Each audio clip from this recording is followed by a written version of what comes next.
He was known as Old Man Davis. He lived in Hiawatha, Kansas. He was a farmer. He was well off, and the other thing people knew about him was he hated his wife's family.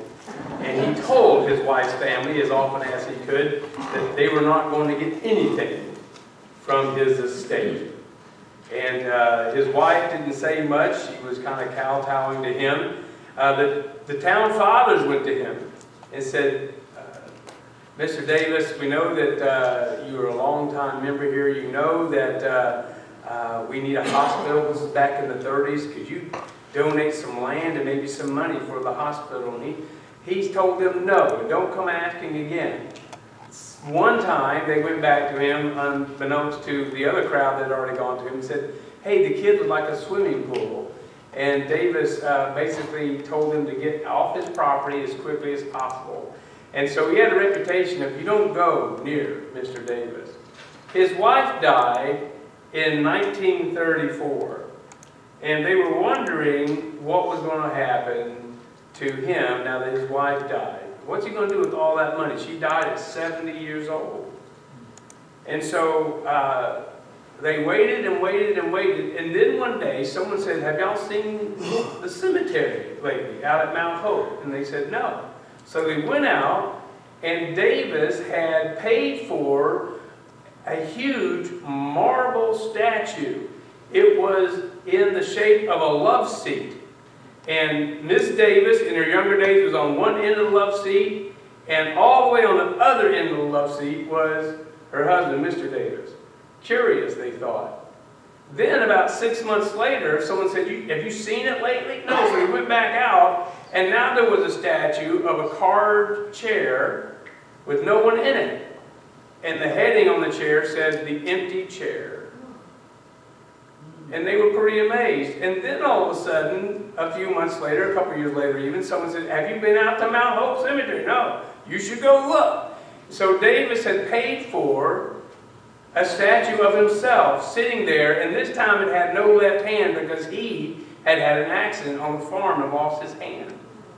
And so there's a picture of him there, or a statue of him there. And there are other statues depicting various stages of the life he and his wife lived together. It didn't show a lot of love. What it basically shows is here's a guy who has so much money, he's trying to make up things to spend it on.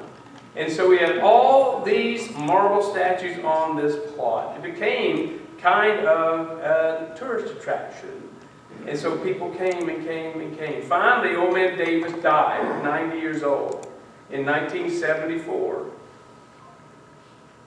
And he was buried there, and a new statue appeared, and it was a statue of him kneeling at his wife's grave, laying a wreath. And that was the last statue they saw. And there were several statues on that plot. They were angry at Mr. Davis. They still are. Some of the people, if you go back to Hiawatha, Kansas, there's a tourist attraction there. They'll let you look at it. And they're still angry. They'll still tell you, this old miser, he would never pay for anything for the town. He was just an old curmudgeon. He spent all his money on these crazy, stupid statues. But people come from miles around to look at them. Here's what's interesting. The statues are so heavy that they're starting to sink. They're starting to indent the ground. And somebody says, one day we're not going to be here at all. They're just going to sink all the way into the ground. I think this is a fitting metaphor for what the author of the book of Ecclesiastes is telling us in the last part of the first chapter and in the second chapter of Ecclesiastes. He's basically saying, the author is, that life is meaningless. And he talks about things that people do, that he has done personally, to try to put meaning into his life. And after he has experimented and experimented and experimented, what he realizes is that no matter who you are, what you've done, what you've enjoyed, one day you're going to die. And eventually you're going to be forgotten. We're still talking about Old Man Davis, although he died in 74. But there's probably going to be a generation where if they don't rescue these monuments, no one's going to be talking about them because they're not going to be found anymore. They're just going to become part of the earth. There's a mistake that every human makes. Every single person makes the same mistake. And it's drawn out for us here in the book of Ecclesiastes as a warning to not do that. To not let everything you work for eventually sink into the ground and be forgotten. There's a way to fight that. There's a way to conquer that. But we all make the same mistake being human beings. The first mistake we're told in the book of Ecclesiastes is that we do put something above the most important thing. And what we have here in the first part of Ecclesiastes is one man's life who came to the realization that he put his eggs in all the wrong baskets. And now he has a moment of regret, but before he's gone, he shares this warning with us. Well, what is the mistake we make? What is it? Because we do make this mistake. We find it beginning in Ecclesiastes chapter 2, verse 12. I turn my thoughts to consider wisdom, and also madness and folly. What more can the king's successor do than what he has already been done, or what has already been done? I saw that wisdom is better than folly, just as light is better than darkness. The wise man has eyes in his head, while the fool walks in darkness. But I came to realize that the same fate overtakes them both. The mistake we make is that we can figure out what's important on our own. That somehow we are smart enough to figure out what's most important. He thought wisdom was most important. He said, well, wisdom has to be the most important. It's the highest asset or ascent that we can make as a person is to become wise and have wisdom in all things. And what he said was, it's better than being blind and stupid. But in the end, it's no different than being blind or stupid because we all die. So what is the mistake? We said, here's what we understand as believers in Christ. We make the mistake when we become resident followers rather than nomadic followers. What do we mean by that? It's a fancy way of saying, when we think that this world and our achievements in it can somehow bring us the happiness, somehow bring us the lasting contentment we seek, that's the mistake everyone makes. And as followers of Jesus, we are not residents of this world. We are aliens in this world. Why? Because this world is no longer our home. And so we're just passing through this world to get to the next world. We don't look at this world as a lasting home. We don't see this life as all there is. We know that this is the warm-up before the real concert. We understand that this cannot bring us happiness. Even if we reach the pinnacle of everything we can imagine, it's not going to bring us what we want. We become fully integrated in this world rather than viewing ourselves as just passing through. And when we do that, we make the mistake that everyone else makes. And sometimes it's not till the end of our lives, before it's too late, when we realize, wow, what was I thinking? I poured all this effort into something that's not meaningful at all. We live as if our greatest treasures are found here and now. And if we don't get them, then somehow we've been shortchanged. Somehow we've come up empty. If we don't achieve all we want to achieve here and now, then somehow we think, well, we really lost it. We're just losers.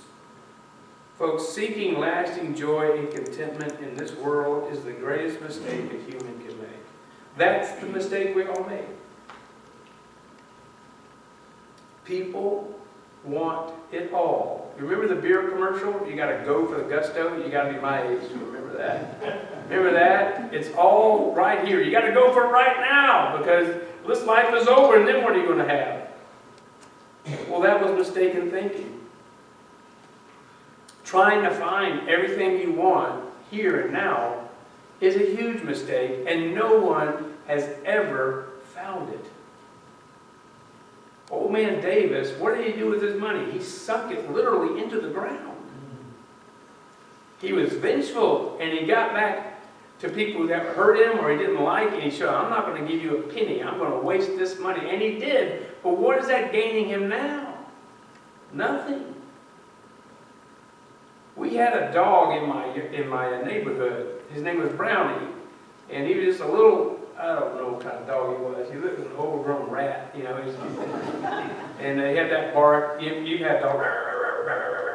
And so every time a car would pass, Brownie would shoot out from under his carport and down the road, you know. And one neighbor hated Brownie and just really did not like Brownie at all. We knew because he'd honk his horn or swerve into Brownie trying to hit him, and he was a mean neighbor, drove a Dodge. Anyway, didn't like him. I don't know what that had to do with anything, but anyways, I drive a Dodge right now too, so I don't know what that means. But folks, he was angry at Brownie, and then one time we saw him racing down the road, and then he stopped, and Brownie caught up with him. And when Brownie caught up with the truck, he ran, and then just slowly walked back to his carport. It happened a few more times. The guy flew down, when Brownie started, he stopped. Finally, we realized that the guy was driving up and down the road, and Brownie would just sit there watching. And we asked him, why did you stop? What we used to run, why did you stop? And he goes, well, it occurred to me that the dog was chasing my truck just because he hadn't caught it. So what if he had caught it? I thought to myself, what's the dog going to do with the truck? And so we let the dog catch it. And the dog really realized, finally, this is stupid. I'd rather go catch a squirrel, which is what Brownie did in the yard. He had a squirrel. We had a pecan grove in our neighborhood, and squirrels were everywhere. And Brownie just continued himself to doing that. Folks, even if we caught everything we wanted in this life, what would we do with it? People who have caught it, people who have ascended, people who have gotten to the place they always dreamed of getting to, have walked away with this idea. Now what? What do I do with it now? It's not what I thought it was going to be. It doesn't last in its contentment. I'm still just as worried. I'm still the same miserable person that I was before. So if you do chase after something in this life and you catch it, know this. It's not going to be anything like you thought it was going to be. There have been too many people who've done that over and over and over again for us to think that it's going to be different for us. We are always as humans, looking for it, and whatever it is for you, looking for it in the wrong place. Another way of saying this is happiness above everything else is how people live through this life. They want that more than anything else. If you were to ask yourself, what motivates me, what gets me out of bed in the morning, probably you'll come to the place where you're able to say, it's happiness. I want to be happy. I want my children to be happy. Here's the problem. You can't find true, lasting happiness in this life. It doesn't exist. We don't want to believe that. And so when we achieve something we thought was going to give us happiness and it doesn't, what do? We achieve a little more. We talked about this last week, but it bears repeating. This is Super Bowl Sunday. Some people have been so outrageously bold that they wore their Philadelphia Philly jerseys to church today. Everybody knows Jesus is a Buccaneers fan. But they wore their Philly. I'm just kidding. If I was from Philly, I'd wear them too. No problem, Stan. Go ahead and wear them and cry. Here's the sad thing we talked about last week. If Kansas City wins, what would they have done? Three-peat, right? They've won it 3 times in a row. 2 weeks after they three-peat, guess what they're going to want to do? Somebody's got to invent a new word. We're going to 4-peat. That's stupid. They're going to come up with something else catchy, right? Folks, it's never, ever enough. Used to be the team just wanted to win a Super Bowl. Then came and win 2. And then now the Kansas City Chiefs, maybe we can win 3 in a row. Wow. And after they do that, what? People will say, well, that's all they won. What if they never won another Super Bowl ever in their history? Well, they won 3 in a row. Then they've been terrible for, a millennia. Who cares? Folks, it's never enough. It's never going to be enough. But that's what we do. We seek happiness above everything else. We seek happiness through the accumulation of wisdom. If we could just be smart and figure things out, we can be happy. We read in Ecclesiastes 1, 16 and 17, I thought to myself, look, I've grown and increased in wisdom more than anyone who has ruled over Jerusalem before me. I have experienced much of wisdom and knowledge. Then I applied myself to the understanding of wisdom and also of madness and folly. But I learned that this too is chasing after the wind. I became the smartest person in the world, the writer says. No one had more wisdom than me. And I had wisdom about everything, even about foolishness or folly. And then I realized it just wasn't enough. Just about everything you've done, and I've done so far today, this morning, was to make yourself happy. Did you know that? If you dig down, why did I do this? It's probably because I'm trying to make myself happy. Blaise Pascal, who is a French theologian many years ago, said this, all men seek happiness. This is without exception. Whatever different means they use, they all tend to this end. The cause of some going to war and of others avoiding it is the same desire in both, to be happy. And then he makes this amazing statement. This is the motive of every action of every man, even those who hang themselves. Even in suicide, people are doing it. Why? Because they're so terribly sad and overwrought that they're thinking their own deaths would somehow bring them happiness. Happiness is one of those things we don't want to admit drives us, but it absolutely does drive everything about us. We seek happiness through having the most fun possible. I love going on cruises. Okay, I don't love going on cruises. I've gone on cruises. I'll probably go on others. But the commercials for cruises are just kind of crazy, aren't they? You're going to have so much fun. Your life's going to be so great. It's going to be wonderful. And then by day 4, you're going to get me off the boat. I want to get off the boat. Can I get off the boat now? It's not a boat, it's a ship. I don't care. Get me off it. I just want to be back home. I miss my recliner. Anyway, we just want the most fun possible. This is what he said. I thought in my heart, come now, I'll test you with pleasure to find out what is good. But that also proved to be meaningless. Laughter, I said, is foolish, and what does pleasure accomplish? I tried cheering myself with wine and embracing folly. My mind still guided me with wisdom. I wanted to see what was worthwhile for men to do under heaven during the few days of their lives. This guy had at his disposal every fun thing you could have. And he indulged head first. He dove into the deep end of the pool to have as much fun as possible. And it didn't work out for him. He had another idea. We seek happiness through becoming rich. We said, well, if we had money. If we had money, all the problems I have now will be gone. I would be perfectly content if we had money. I wouldn't want for more money. If I had enough just to get what I wanted and a little bit left over to leave some people, that's all I would want. I wouldn't want any more. Anyone who's ascended to that and grabbed that has realized that's a lie. They always want just a little bit more. This is what the writer says. I undertook great projects. I built houses for myself. I planted vineyards. I made gardens and parks and planted all kinds of fruit trees in them. I made reservoirs to water groves and flourish trees. I bought male and female slaves and had other slaves who were born in my house. I also owned more herds and flocks than anyone in Jerusalem before me. I amassed silver and gold for myself and the treasure of kings and provinces. I acquired men and women singers and a harem as well, the delights of the heart of men. There is nothing pleasurable.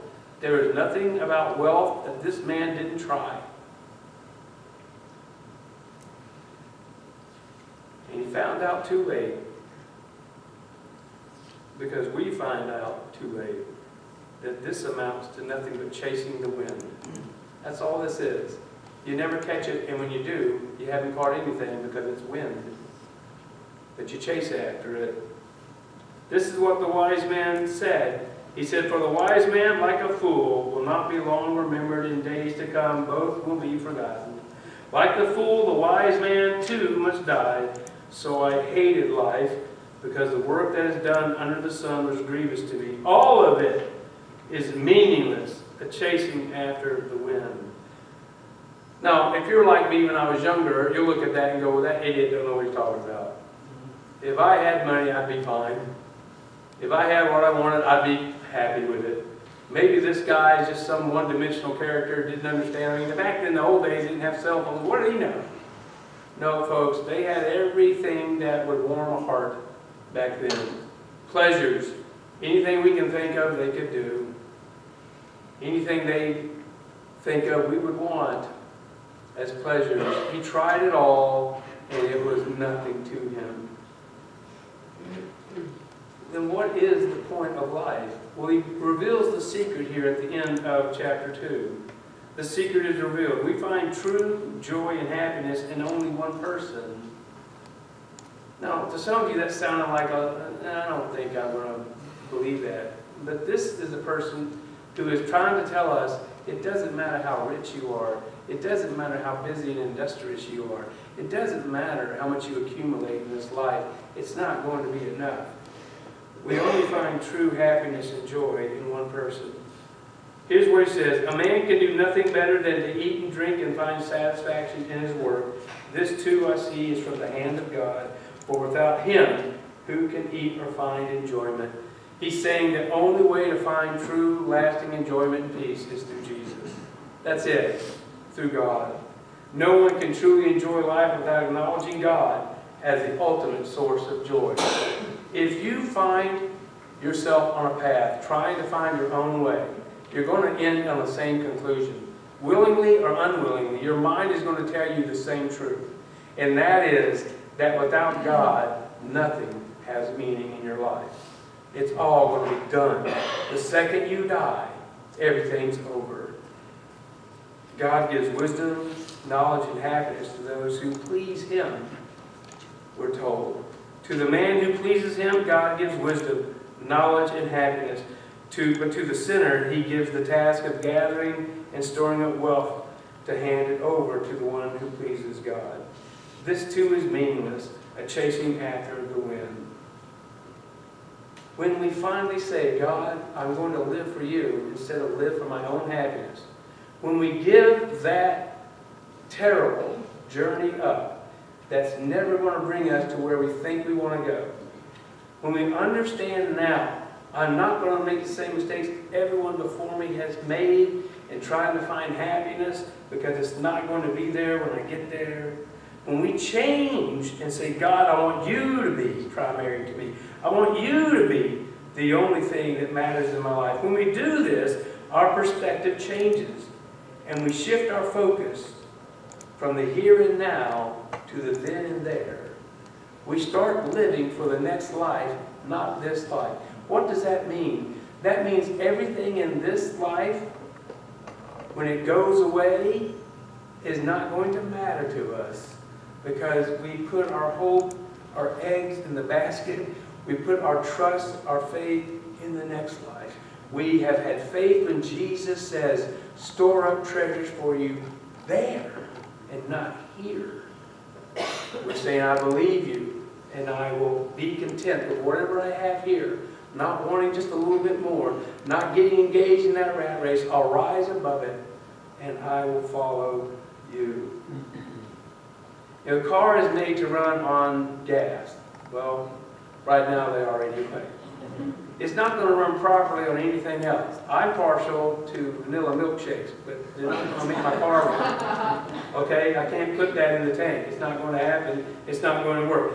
It's a gas engine, and it takes gas to make it go. Well, we are born with a God engine in our hearts and minds, and only God can make it go. We can try to fill it up with anything else we think we want. But what we'll realize is we can never fill it up enough. Because once we reach what we think is the threshold, we realize what? It's changed. It's gotten even deeper, and we still need to go more. And even though we may do that and achieve every mark on the tank we like, we're going to realize it's never, ever, ever going to fill up. Only God is going to fill our tanks. Only God is going to be enough for us. C.S. Lewis wrote a book called Mere Christianity. This is what he said. God cannot give us a happiness and peace apart from Himself, because it's not there. There is no such thing. The only happiness, the only peace we find is in God. The only rest we have is in God. Without God, we just keep working for more. Why? Because once we get whatever that more is, we realize it's not enough, and we're going to keep working some more. Have we realized that Christ is our purpose, and that He can lead us above the fray? And if things don't go perfect here, we don't freak out and fret about it. Why? Because the next life promises more. That's the faith He's asking us to have. He's telling you, you will never find it here. Let go of the dream, because it's a nightmare. In reality, you've been fooled. People have worked their whole lives to try to find happiness and peace, and it never gets there. Talking about football, I've told you this before. Jerry Jones owns the Dallas Cowboys. He was interviewed after they built that beautiful stadium out there, and they said, "You must be the most content, happiest man in the world." "No, I'm scared." "Why?" "Because I could lose it all tomorrow," he said. What? You're the most successful owner? I mean, your team is prized above every other team. It's the most expensive team to own. People would pay you billions and billions of dollars to own the Cowboys, and you're saying you're still not happy? You're still not content? He said, "No, because I could lose it." Folks, is that the life we want, or is God actually telling us there's a better way to go? This morning, He's asking you, will you have faith to follow me? If I tell you there's a better way, Jesus is saying, will you believe me? Or will you believe your own mind that's full of foolishness? We have a choice to make. Right now, we can admit that we need Him because we are under the penalty of death because of our sin. That we can believe that Jesus came just for us. And when we commit our lives to Him, to follow Him, God will bring us to Himself. And at that place, there will be no wanting, no tears. Everything would be everything for us. If that's your prayer this morning, you don't have to stand up or kneel down or bow your head or come forward or anything. Right now, in your own mind and heart, you speak these words to God. Tell Him how you feel. Tell Him what you're thinking, and He will respond. If you'd like to talk with somebody about it, there's people in this room that would love to talk with you. I'll be happy to talk with you. If you want to give me a name and a way to contact you, there's a checkbox that says, "I'd like to know more about becoming a follower of Jesus." I'll have a conversation with you. I'll be candid with you. I'll be upfront with you, and we'll talk about this if you would give me that opportunity. We'll take this with you this morning. True enjoyment in life is not found in our labor. It's found in God's grace. You may feel good that you do a good job, and that's nothing wrong with that. But what happens? The next day when you get up, that feeling's gone, and you got to make it all over again. God is saying, my grace will give you true, lasting enjoyment. God alone will grant the ability to genuinely and eternally enjoy life. You can reach the pinnacle, and you might be like Jerry Jones, who's scared it's all going to go away the next day. That's not peace and rest and contentment. It's another recipe for an ulcer. Only God can give us genuine, eternal peace. The follower of Jesus understands the vanity of accumulation and the limitations of human achievement. Even if you reach the pinnacle, whatever you're reaching, there's the next day, and it's going to be empty, and you're going to have to fill it with something. Working hard and enjoying leisure become meaningless if we place our hopes for lasting joy and purpose upon them. Anything we do, whatever endeavor we make, is not going to be enough. Do you remember when self-checkout lines came in? Remember that? First time at Walmart, you're like, what? I got to check out my... Oh, wait a minute. Are you going to pay me to do this? No, this isn't right. They did a study about 2 years after they started these things about theft. Because here's what happened. The big box stores realized that their shrinkage, that's their word for theft, increased when they put these things in. And so they did a survey, psychologists actually did, because they wanted to know what motivated people to steal. And so they did a survey, and people were candid because it was anonymous.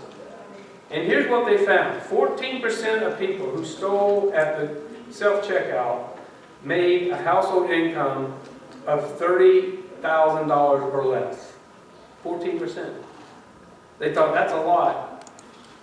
14%, $30,000. Then they read the next stat. What was the percentage of people who had a household income of over $100,000? Not quite.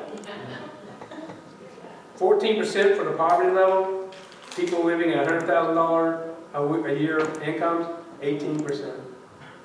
Folks, the richer they got, the more they stole. That's us. That's America. That's who we are. If you think that getting more money is somehow going to make you a better person, more peace, not make you want more, the statistics don't bear it out. This is just a silly one. There are more important, serious, somber statistics that tell us that people with great wealth are some of the unhappiest people. Folks, there's nothing in this life that's ever going to truly satisfy us. If you are tired of running the rat race, will you turn now to Jesus? He's waiting for you. Father in heaven, even though we know you, we still have to remember, Father, each day you have a job for us. It is that you want us to do.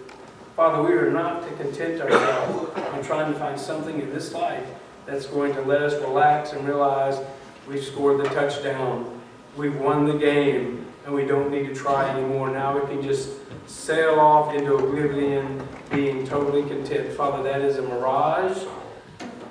That is empty, that does not exist. Father, help us come to that realization before we waste a life doing it. We thank you for the joy you give us through your forgiveness. Every day your mercy is new. Let us awaken every morning and be glad for it. In Jesus' name, amen.